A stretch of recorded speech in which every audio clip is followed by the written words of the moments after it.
তোমরা আসতে থাকো।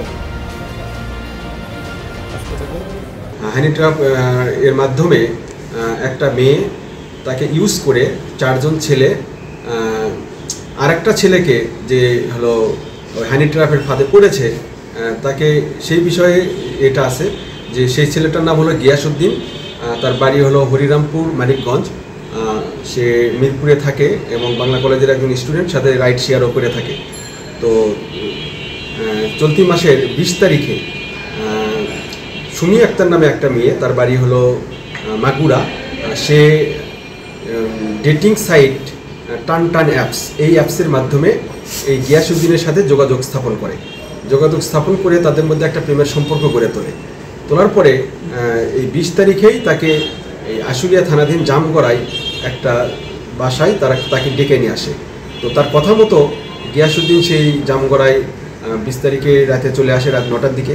টানা 7মবারের মতো বেস্ট টিস্যু পেপার ব্র্যান্ড হিসেবে স্বীকৃতি পেয়েছে বসুন্ধরা টিস্যু। যখন চলে আসে তখন তাদের আগে থেকেই ফাঁদ করে রাখা এই যে সুমির সাথে আরও যে 4 জন ছেলে আছে, তার মধ্যে ইয়াসিন নামে, যাকে আমরা গ্রেপ্তার করেছি, এই ইয়াসিন সহ এরা এই জায়গাতে একটা ভাড়া বাসায় থেকে জামগড়ায় সেখানে তাকে নিয়ে ওই বাড়িতে যখন যায়, এই মেয়েটাই কিন্তু মূলত নিয়ে আসে। এখানে অন্য ছেলে জড়িত এটা গিয়াসউদ্দিন জানতো না। তো তারপরে ছাদে নিয়ে যায়, ছাদে নিয়ে যাওয়ার পরে তাকে বিভিন্নভাবে তার মানে নুড পিকচার তোলার চেষ্টা করে, তারপরে বিভিন্নভাবে ব্ল্যাকমেইল করে তাকে বলে যে তুমি 2.5 লক্ষ টাকা দাও, তাহলে তোমাকে আমরা ছেড়ে দেবো। এরকম করে মানে নানানভাবে তাকে হয়রানি করতে থাকে।